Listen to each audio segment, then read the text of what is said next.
We're going to start our workshop portion of the evening here at 5 minutes after the hour, and we're going to go until about 20 minutes, and then start our regular meeting. We're going to make a slight shift in our agenda and move an application for a certificate of appropriateness up to 7:20 or thereabouts, and then we'll move into our regular agenda. So with that, I think, John, you had some information on the Dutchess County Housing Needs Assessment that you thought you'd share with the group here.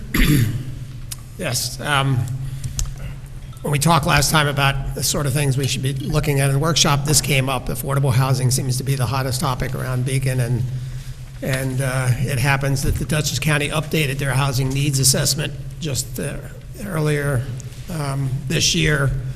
And so if you haven't seen the presentation, this is their official presentation. I didn't make this up. I stole it off the internet.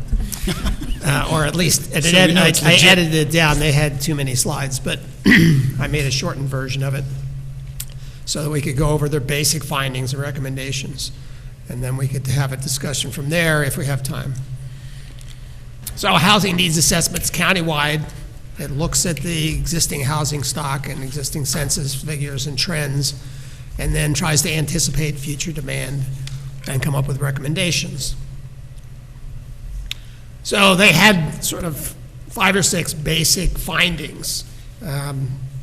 First, population is leveling out in Dutchess County, which is unusual. If you look at the chart, it's been going up and up and up, and all of a sudden in the last 10 years it plateaued. And they expect that to continue to slow down. And the reason is, if you look at the right side, is that even though the number of households have been going up and up and up, the population per household has been going down and down pretty precipitously. In Beacon, it's gone down 13% in the last 20 years. The number of people per household. We have a lot more single-family couples, households without children. So we have elderly population. So we have a lot of houses that are relatively empty compared to what they were 20, 30, 40 years ago. And so even though we have more and more houses being built and apartments being built, they're being populated by much fewer people. And so therefore, our housing population has plateaued, just like Dutchess County. We're basically flat from 2000 in Beacon.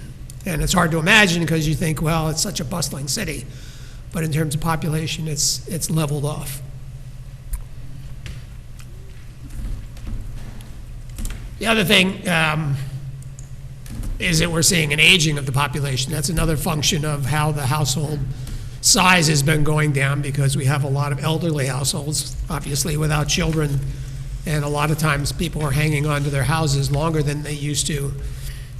And so we're having a lot of single-family houses in particular that have few people in them, and mostly elderly people. So if you look at the graph there, you can see over time from 2000 to 2019, the growth patterns are in the highest age categories, and the lower age categories, particularly the young school age categories, are going down. Sorry, John, what do the bars represent, the pink color? Those are, say, from the 35 to 44 age bracket. It's down 16,000 from 2000 to 2019. Ah, okay, thank you. Countywide. Just hard to read from here. Yeah, I know that. I don't think their graphics were particularly good, but you know, they were easy to show.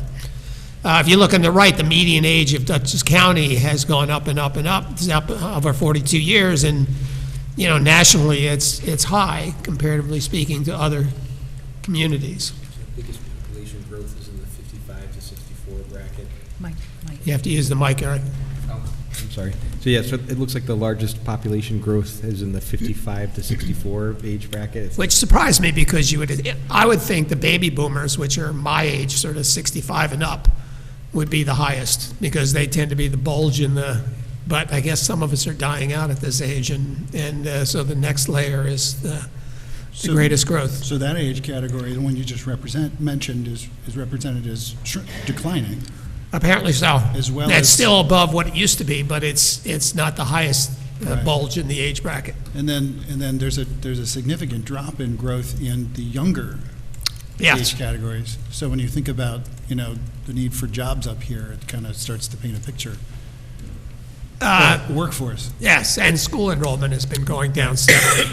And it's leveled off in the last couple years, so we're sort of starting to see sort of a plateau there too, but it's gone down something like 24% in Beacon since 2005 in terms of school enrollment, so. But the need for units overall has gone up. Yes, there's still demand for units, it's just that the population itself is going down, which isn't necessarily good for business because you don't have a growing population demand for goods, but you have a lot of households. The supply of housing is still dominated. This is Dutchess County, remember, not Beacon. It's still dominated by single-family homes. And so if you look at the trends from 2000 to 2019, they're essentially static.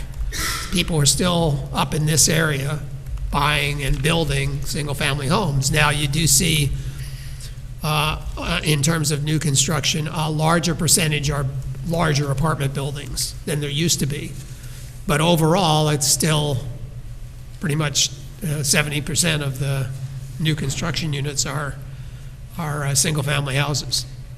Again, not in Beacon, but in countywide.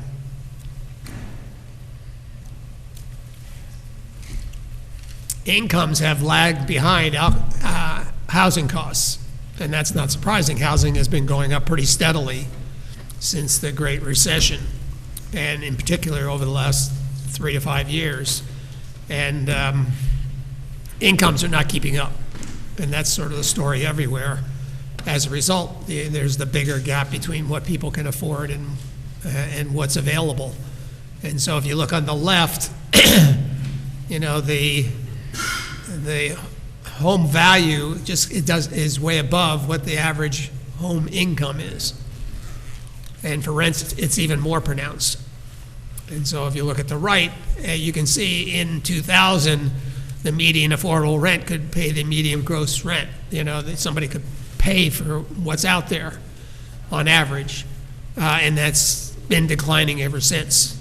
Rent's going up, incomes don't match it, and so people's real buying power in terms of particularly the rental market has been declining. Sounds like a problem.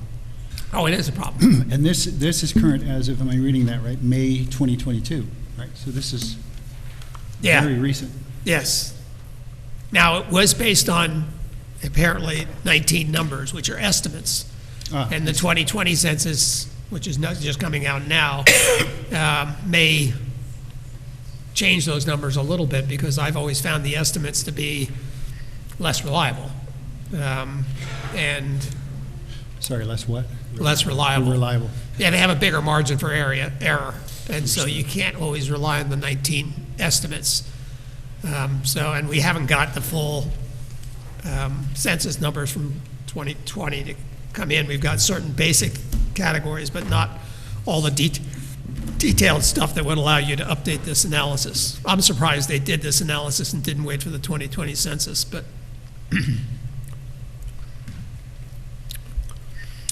and if you look at where the real discrepancy between the incomes and available units, it's kind of odd. You could expect it at the lower income levels. Certainly the people who earn below $50,000, it's really hard to find housing that you can afford at that price range. But they're also seeing, at least they come up with this, and it's kind of strange, I think, is at the highest income brackets, there's not enough units to meet demand.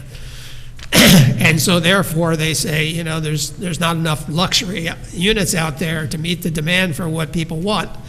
And so the rich people are buying down the lower brackets and infiltrating into the market. And so therefore it cascades down and then becomes a deficit at almost every income bracket. So their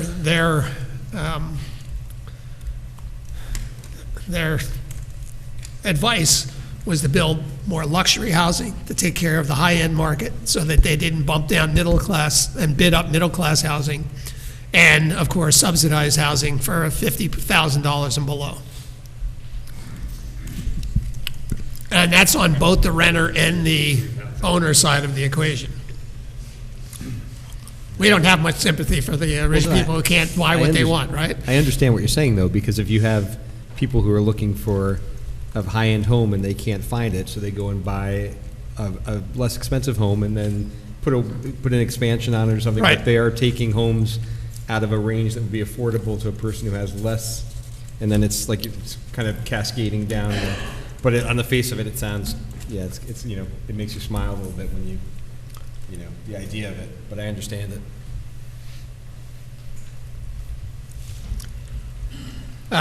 So if you look at cost burdens for renters in particular, and that's based on 30% of your budget should be able to go for housing, and if it's higher than that 30% threshold, then therefore you're considered cost burdened. It starts eating into your food budget and your transportation budget and other things. So if you look at the renters, obviously, especially at the lowest income brackets, 70, 80, 90% of people are cost burdened at that income level. And it's getting worse. From 2000 to 2019, the percentage of cost burdened people at the lower income brackets is going up and up. So to me, this says there's a serious problem here. There's a real mismatch between availability of housing, particularly for families who are earning less than $75,000 or certainly $50,000. There's just not anything out there that you can afford. And so therefore, you're spending 40, 50, 60% of your budget on housing, and you have to really scrimp to make other parts of the household budget work. So if those are the findings, essentially, we're aging, housing's become less and less affordable, what are the recommendations? So the simple one that comes out of this is the greatest level of need is renters earning under $50,000 a year. These are households. So they could be two-person households or single-person households who are earning less than $50,000 a year. They can't afford a place to live. 80, 90% of them can't. So you should focus your energy on providing subsidies and incentives and whatever else you can do to make that cost burden household at $50,000 or less have some options in the marketplace. So that's the first thing. Target $50,000 and under. We'll let the highest income bracket take care of themselves. And so they did a estimate of the number of households earning less than $50,000 and came up with this number, 2155, or the number of what they called interventions to resolve an existing cost burden. And that can be, they use the interventions not in terms of a substitute for construction, but something to make that house or that rental situation affordable for those people that are earning less than $50,000.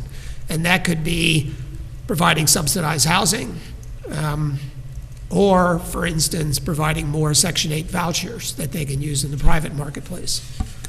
There's a limited number of those out there right now. It's not enough to meet the demand. There's waiting lists and difficulty finding landlords who will take Section 8, what's called Section 8. It's called something else now. And that's out of the whole county. So we have a county with about 300,000 people living in it.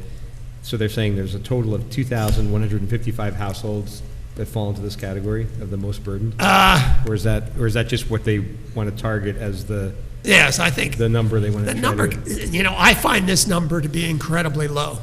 Here you've said 80, 90% of the people at those age brackets, and I can't imagine there's only 2,000 people in those income categories.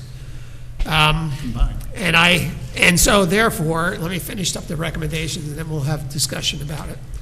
Because I find these numbers not nearly